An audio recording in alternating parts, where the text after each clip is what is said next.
Hi guys, welcome to our YouTube channel Glory English Online Classes।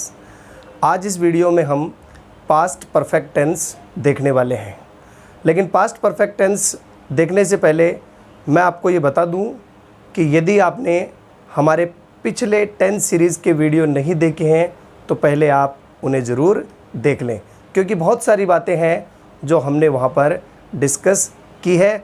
आपको बेशक उससे लाभ मिलेगा। तो स्टार्ट करते हैं आज का अपना टॉपिक पास्ट परफेक्ट टेंस। तो देखिए, पास्ट परफेक्ट टेंस में past perfect tense past perfect tense में सबसे पहली चीज़ आती है कि हम इस टेंस को पहचानेंगे कैसे, क्योंकि हिंदी मीडियम के स्टूडेंट्स हिंदी से इंग्लिश में ट्रांसलेशन करते हैं तो उनके सामने सबसे बड़ी प्रॉब्लम ये रहती है कि वो किसी भी सेंटेंस को पहचाने कैसे कि वो कौन से टेंस का सेंटेंस है। तो किसी भी हिंदी के सेंटेंस को पहचानने के लिए उसकी पहचान आना ज़रूरी है। तो यहाँ मैं सबसे पहले इस टेंस की पहचान को डिस्कस करूँगा कि आप इस टेंस को पहचानेंगे कैसे। हिंदी के सेंटेंस के अंत में यदि आपको चुका था, चुकी थी, चुके थे, इस तरह के शब्द मिलते हैं तो वो आपका टेंस पास्ट परफेक्ट टेंस होगा। ज़रूरी नहीं कि हिंदी के सेंटेंस के लास्ट में चुका था, चुकी थी, चुके थे ही हों। उसके जगह पर लिया था, लिए थे, ली थी, इस तरह के शब्दों का प्रयोग भी हो सकता है। तो अब अपन आगे बढ़ते हैं। अब हम देखते हैं इस टेंस में यूज़ होने वाली हेल्पिंग वर्ब, क्योंकि किसी भी टेंस में हेल्पिंग वर्ब और उस टेंस की मेन वर्ब सबसे ज़्यादा इम्पोर्टेंट होती है, क्योंकि किसी भी सेंटेंस को हिंदी से इंग्लिश में ट्रांसलेशन करने के लिए उस टेंस की हेल्पिंग वर्ब, उस टेंस की मेन वर्ब का पता होना बहुत ज़रूरी है। तो पहचान, आइडेंटिफिकेशन हमारी हो चुकी है। आइडेंटिफिकेशन के बाद अब हम लेते हैं इस टेंस में प्रयोग होने वाली हेल्पिंग वर्ब। तो यहाँ पास्ट परफेक्ट टेंस में हेल्पिंग वर्ब हेड का यूज़ होता है और इस हेड के साथ मेन वर्ब की थर्ड फॉर्म का यूज़ जो है वो हम करते हैं। यानी ये इस टेंस की पहचान है। हिंदी के सेंटेंस में इस तरह के शब्द मिलने पर आप पास्ट परफेक्ट उसको समझेंगे, हेल्पिंग वर्ब हेड का यूज़ करेंगे। और यहाँ अच्छी बात ये भी है कि इस टेंस में एक ही हेल्पिंग वर्ब है, तो चाहे सब्जेक्ट सिंगुलर है, सब्जेक्ट प्लूरल है, हम सभी के साथ हेड का यूज़ करेंगे और वर्ब की थर्ड फॉर्म का यूज़ यहाँ पर किया जाता है। अब हम इसके सेंटेंस देखते हैं। इसमें मैं अभी आपको आगे बताऊंगा। इस टेंस के कुछ स्पेशल यूज़ हैं, वो मैं अभी आपको आगे बताऊंगा, लेकिन उससे पहले अपन थोड़ा सा इसका एक सिंपल सेंटेंस देख लेते हैं। जैसे हमने लिखा कि वे मैच जीत चुके थे। यहाँ पर हमने एक सिंपल सेंटेंस लिया है कि वे मैच जीत चुके थे। तो यहाँ आपने देखा सेंटेंस के लास्ट में, जब भी आप हिंदी से इंग्लिश ट्रांसलेशन करेंगे, आप सबसे पहले सेंटेंस के स्टार्ट में नहीं बल्कि आप सेंटेंस के एंड में देखेंगे कि सेंटेंस के एंड में क्या है। वहाँ से आपको टेंस की पकड़ होगी कि वो टेंस कौन सा है। तो यहाँ पर लिखा है चुके थे, हमने अभी इसकी पहचान देखी थी, चुका था, चुकी थी, चुके थे। तो यहाँ से हमें आइडिया मिला कि ये सेंटेंस जो है वो पास्ट परफेक्ट टेंस का है। अब हम इसको पास्ट परफेक्ट को हम इंग्लिश में ट्रांसलेट करते हैं। स्ट्रक्चर मैंने आपको पिछले मेरे टेंसेस के वीडियो में बार बार बताया है कि नॉर्मली किसी भी टेंस का स्ट्रक्चर जो है वो सबका एक जैसा ही होता है, subject, helping verb, man verb, object, other. तो यहाँ भी वही स्ट्रक्चर रहने वाला है।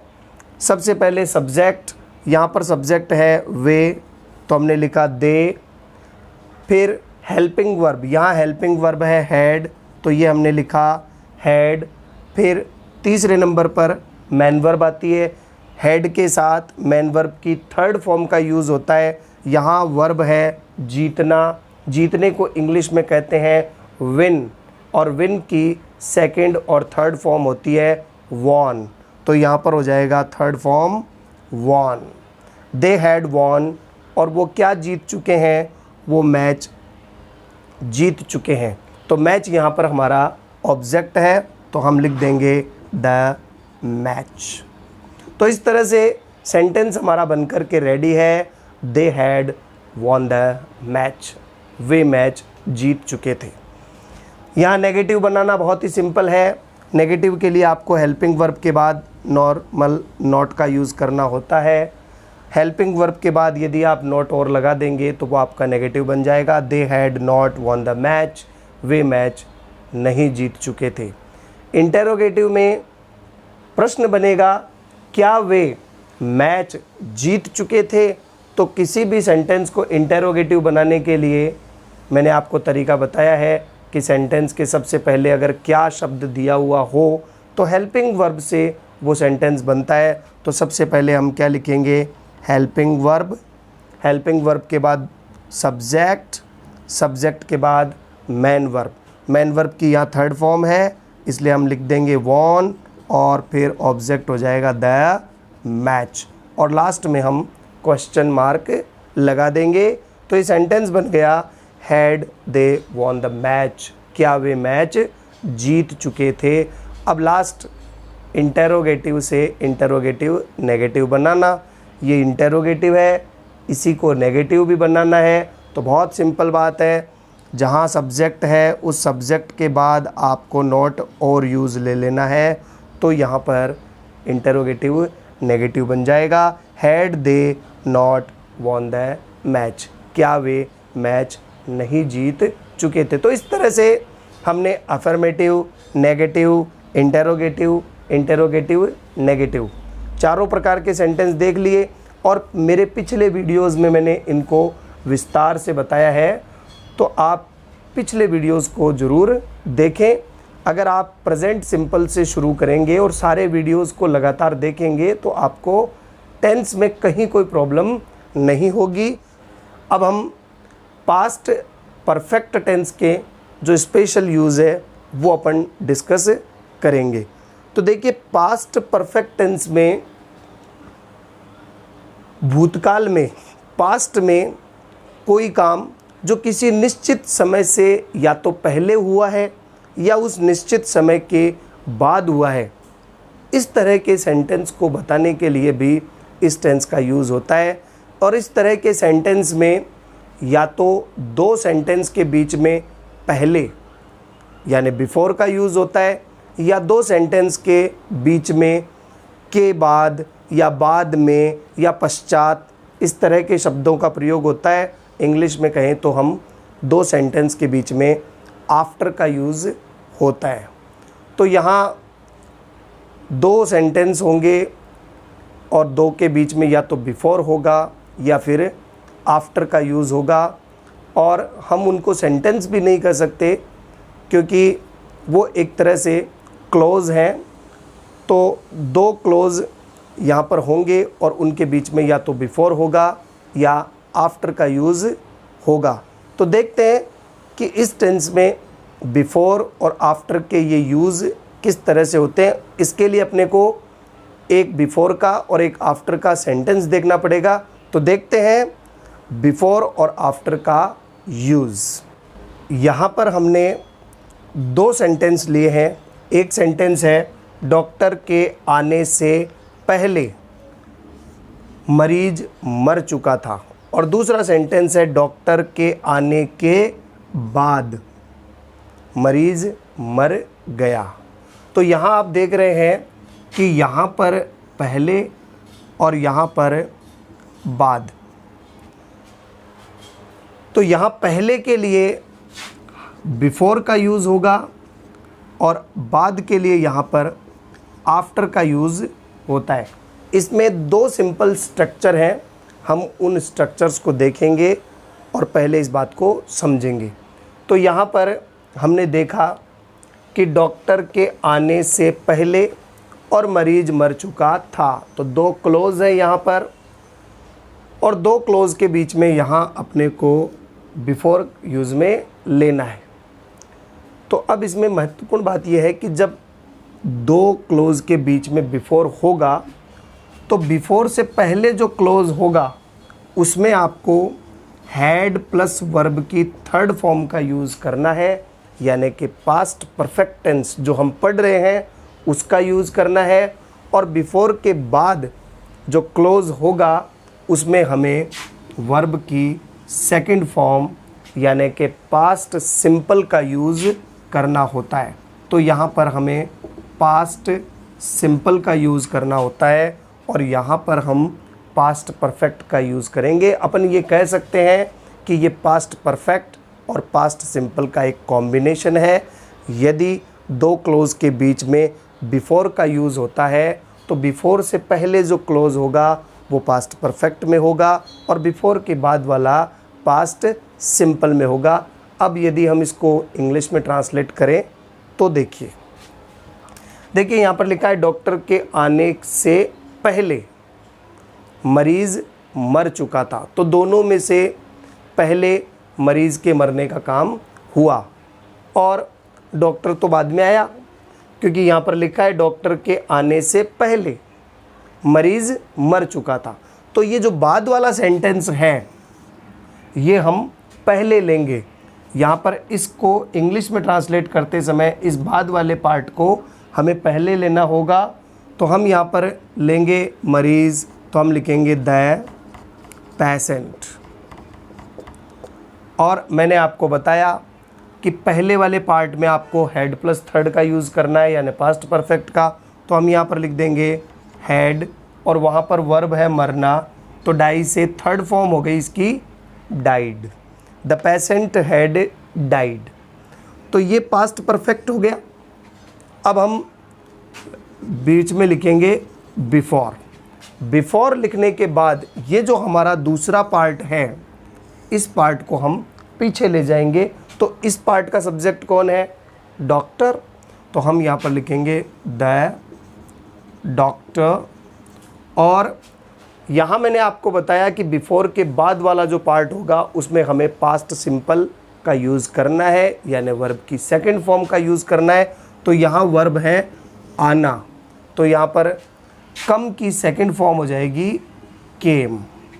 तो ये पूरा सेंटेंस बन गया the patient had died before the doctor केम, यानी डॉक्टर के आने से पहले मरीज़ मर चुका था। अब हम दूसरा सेंटेंस देखते हैं। इस सेंटेंस के बीच में बाद शब्द का प्रयोग हुआ है यानी आफ्टर का यूज़ हमें यहाँ पर करना है। और जब आफ्टर का यूज़ होगा तो जो काम हमने बिफोर में किया है उसका हमें उल्टा करना होगा, यानी अब आफ्टर से पहले तो होगी वर्ब की सेकंड फॉर्म यानी पास्ट सिंपल टेंस होगा और आफ्टर के बाद वाला जो क्लोज होगा उसमें हमें हैड प्लस वर्ब की थर्ड फॉर्म का यूज़ करना है यानी कि पास्ट परफेक्ट टेंस का यूज़ करना है।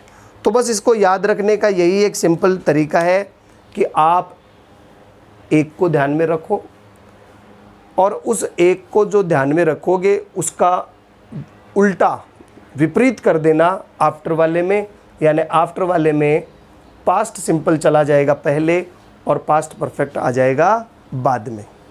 तो अभी देखिए यहाँ पर लिखा है डॉक्टर के आने के बाद या डॉक्टर के आने के पश्चात मरीज़ मर गया।